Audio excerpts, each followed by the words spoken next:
Hi! This is Revathi. Video చూస్తున్న వారికి, అలాగే లైక్స్, కామెంట్స్‌తో ఎంకరేజ్ చేస్తున్న వారందరికీ థ్యాంక్ యూ సో మచ్. నీ తనుకై ఎపిసోడ్ నంబర్ 150. మైథిలి చెయ్యి అలా గాలిలో ఉండగానే, "ఆగు మైథిలి, అతన్ని కొట్టి నీ చేతుల్ని మలినం చేసుకోకు" అంటూ మోహన్ కూడా కళ్యాణ్ మీద ఆవేశంతో అక్కడికొస్తాడు. మైథిలి కొట్టలేక కన్నీళ్లు పెట్టుకుంటూ చెయ్యి కిందికి దింపుతుంది. జరుగుతున్నది చూసి కళ్యాణ్ అంతే నిర్ఘాంతపోతూ, "ఏమైంది మీ ఇద్దరికీ? నా మీద అంత కోపంగా ఉన్నావేంటి మైథిలి?" అని అడుగుతాడు. "కోపం కాదు, నిన్ను చంపేసినా పాపం లేదు" అంటూ కన్నీళ్ళు పెట్టుకుంటూ కళ్యాణ్ షర్ట్ కాలర్ పట్టుకుంటుంది. పక్కన ఉన్న వేణు కూడా అదంతా అర్థం కానట్టుగా చూస్తుంటాడు. "అసలు ఏమైంది మైథిలి? ఎందుకు కన్నీళ్ళు పెట్టుకుంటున్నావు? నీకు కోపం వచ్చేటంతగా నేను ఏం చేశాను?" అని అడుగుతాడు కళ్యాణ్ అర్థం కానట్టుగా చూస్తూ. "నీ కుట్ర బయటపడింది కళ్యాణ్. ఇంకా నటించటం ఆపు. మాలతి కనిపించింది.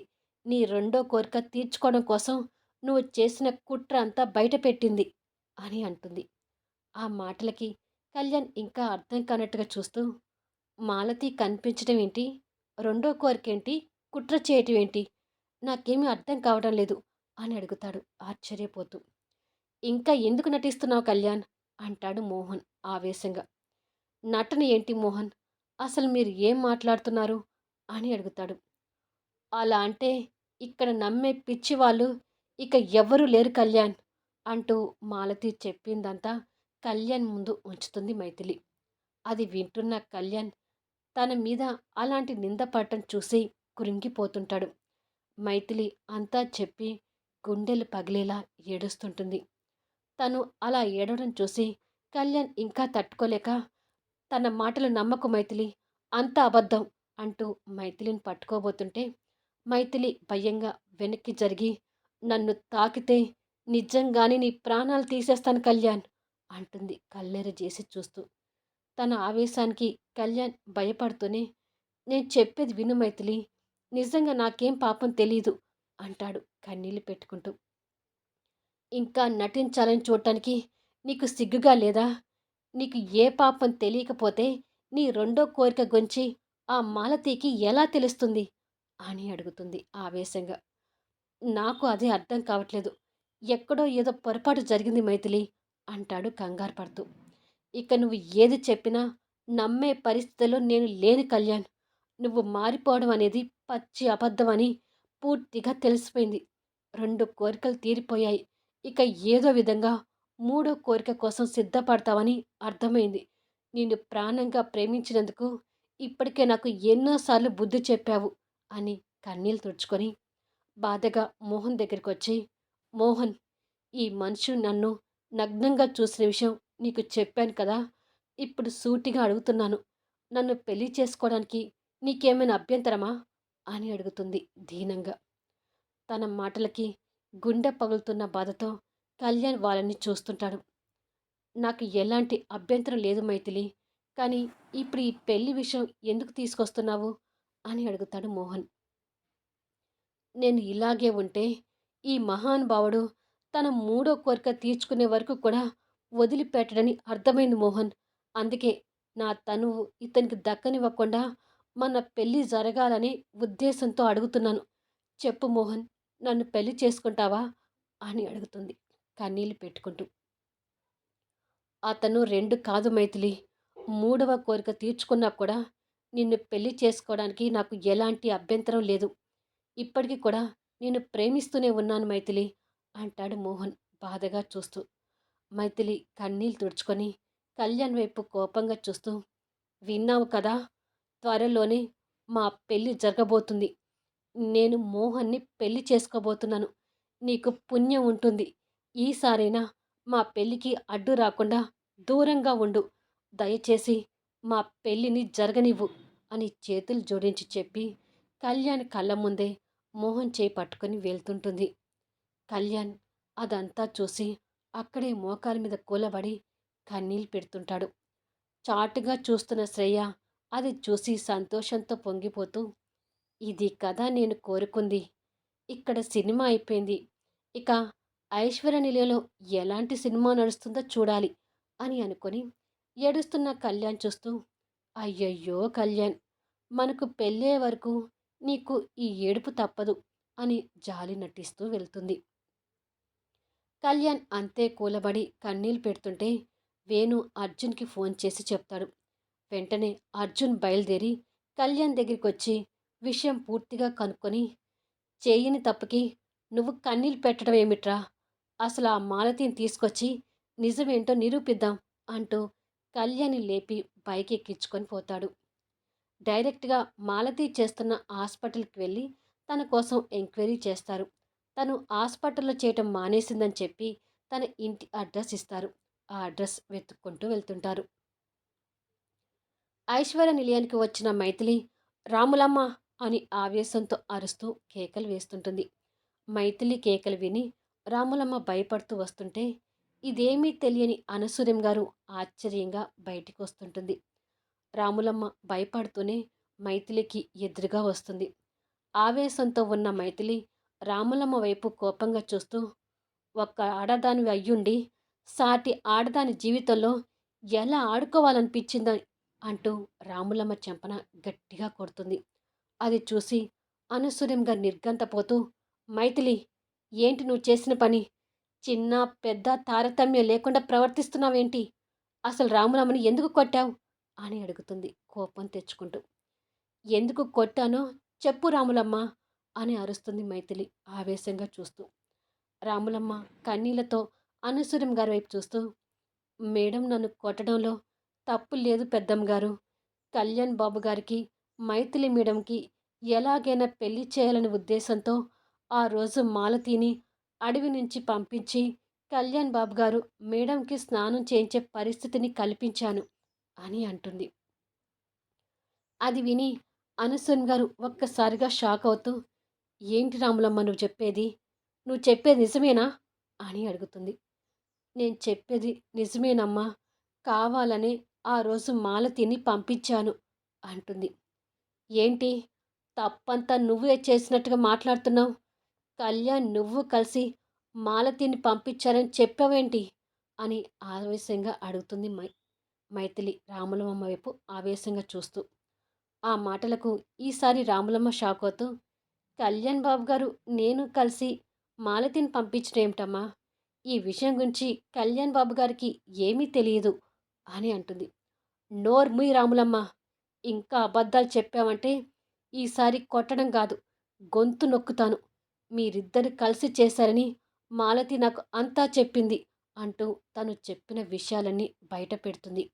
అది విని రాములమ్మ ఇంకా కంగారు పడుతూ, మాలతి అలా ఎలా చెప్పింది అంటుంది. కళ్యాణ్ కోరిక తీర్చుకోవడం కోసం అలా చేయటం ఏమిటమ్మా? నువ్వు చెప్పేది నాకు అర్థం కావడం లేదు అంటుంది అనసూయం గారు.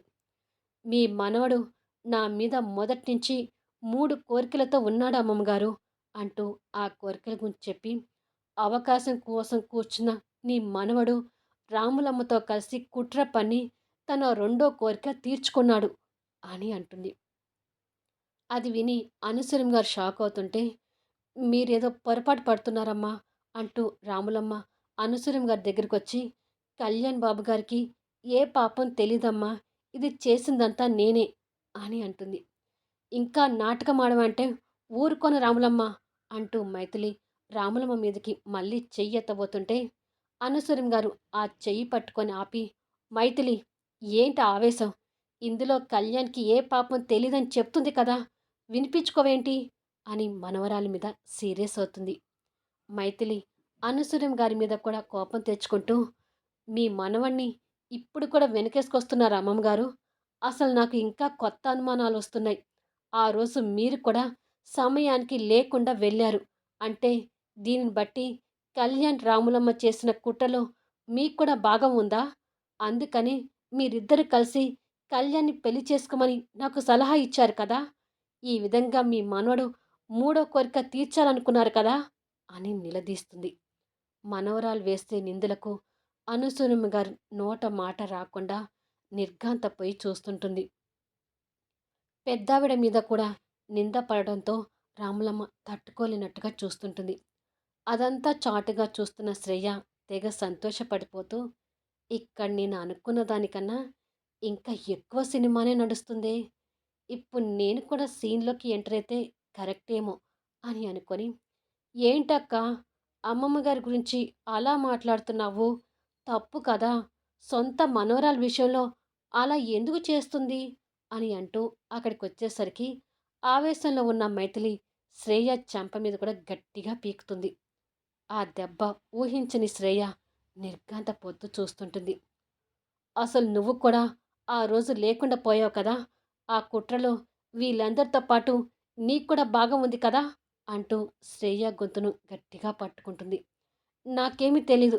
రాములమ్మ ప్లీజ్ కాపాడు అని శ్రేయ అరుస్తుంటే, రాములమ్మ వచ్చి శ్రేయని విడిపించి, ఈ కుట్రలో నాకు తప్ప ఎవ్వరికీ భాగం లేదమ్మా. చేసిందంతా నేను. నేను మాత్రమే అని వాదిస్తుంది. హమ్మయ్య! అని అనుకుంటూ శ్రేయ ఊపిరి పీల్చుకుంటుంది. మైథిలి కన్నీళ్ళు పెట్టుకుంటూ రాములమ్మ వైపు చూస్తూ, ఇలా చేయటానికి నీకు మనసు ఎలా వచ్చింది రాములమ్మ? అంటూ అక్కడే కూలబడి బోరున ఏడుస్తుంటుంది. మనవరాలి ఏడుపు చూస్తూనే అనసూయం గారు కన్నీళ్లు పెట్టుకుంటూ మౌనంగా తన రూంలోకి వెళ్ళిపోతుంది. మైథిలి పరిస్థితి చూసి రాములమ్మ కూడా పశ్చాత్తాపడుతూ ఏడుస్తుంటుంది. బయట కళ్యాణ్, అర్జున్ మాలతి ఇంటి అడ్రస్‌కి వెళ్ళి చూసినా ఉపయోగం లేకపోతుంటుంది. తన ఫోటో పట్టుకొని ఆ ఏరియాలో అందరినీ అడుగుతుంటారు. ఇలా నిమిషాలు, గంటలు గడిచి చీకటి పడుతుంటుంది. ఇక్కడ అనసూయం గారు తన రూమ్‌లో కూర్చొని కన్నీళ్లు పెడుతుంటే, మైథిలి బాబు దగ్గర కూర్చొని ఏడుస్తుంటుంది. ఏ కుట్రలు, కుతంత్రాలు, స్వార్థం తెలియని ఆ పసిపిల్లవాడు తల్లి ఏడుస్తుంటే వాడి ఆటల్లో వాడుంటాడు. రాములమ్మ కన్నీళ్ళు తుడుచుకొని శ్రేయ దగ్గరకొచ్చి, "అసలు ఆ మాలతి కళ్యాణ్ బాబు గారి పేరు ఎందుకు చెప్పింది?" అని అడుగుతుంది. "నాకు అదే అర్థం కావటం లేదు రాములమ్మ. మా అక్క ఆవేశం చూసావు కదా! నిన్ను కొట్టింది, నన్ను కొట్టింది. ఆ మాలతి దగ్గర కూడా ఇలాగే ప్రవర్తించి ఉంటుందేమో. అందుకే తను భయంతో కళ్యాణ్ పేరు చెప్పుంటుంది" అని నటిస్తుంటుంది. "అంతేనంటారా?" అని అడుగుతుంది రాములమ్మ అమాయకంగా చూస్తూ. "అది కాకపోతే ఇంకేముంటుంది రాములమ్మ? పాపం మా అక్క ఆవేశంతో అమ్మమ్మ గారి మీద కూడా నిందలు వేసింది. అదే తట్టుకోలేకపోతున్నాను" అని అంటుంది 2 చుక్కలు కన్నీటి బొట్లు కారుస్తూ. "పెద్దమ్మ గారిని తలుచుకుంటే నాకు కూడా బాధగానే ఉంది. రేపే కళ్యాణ్ బాబు గారిని వచ్చి పెద్దమ్మ గారిని ఇక్కడి నుంచి తీసుకెళ్ళమని చెప్తాను" అని పెద్దమ్మ గారికి టాబ్లెట్స్ ఇవ్వాలి అని అనుకొని కన్నీళ్ళు పెట్టుకుంటూ రాములమ్మ వెళ్తుంది. టైం నైట్ 11 అవుతుంటుంది. మాలతి కోసం వెతుకుతున్న కళ్యాణ్, అర్జున్ అలసిపోయి ఇంటికి చేరతారు. "నన్ను మీ ఇంటికి తీసుకొచ్చావేంటి అర్జున్?" అని అడుగుతాడు కళ్యాణ్ అలసిపోయిన మొహంతో. "భరించలేని బాధతో ఉన్నావు. ఇప్పుడు ఒంటరిగా నిన్ను రూమ్‌లో ఉండనివ్వను. ఈ నైట్ మా ఇంట్లోనే ఉంది గాని పద" అంటూ లోపలికి తీసుకెళ్తాడు. భోజనం చేయమన్నా కూడా వద్దని చెప్పి ఒంటరిగా కూర్చొని ఆలోచిస్తుంటాడు. ఇక్కడ మైథిలి నిద్రపోతున్న బాబు పక్కన కూర్చొని ఏడుస్తుంటుంది. అలా ఏడుస్తూనే ఆ పక్కనే ఉన్న వాళ్ళ అమ్మమ్మ గారితో కలిసి అపురూపంగా దిగిన ఫోటో వైపు చూస్తుంటుంది. తన మీద వాళ్ళ అమ్మమ్మ గారికి ఎంతటి ప్రేమాభిమానాలు ఉన్నాయో ఆ ఫోటో చూస్తుంటే మైథిలికి అర్థమవుతుంటుంది.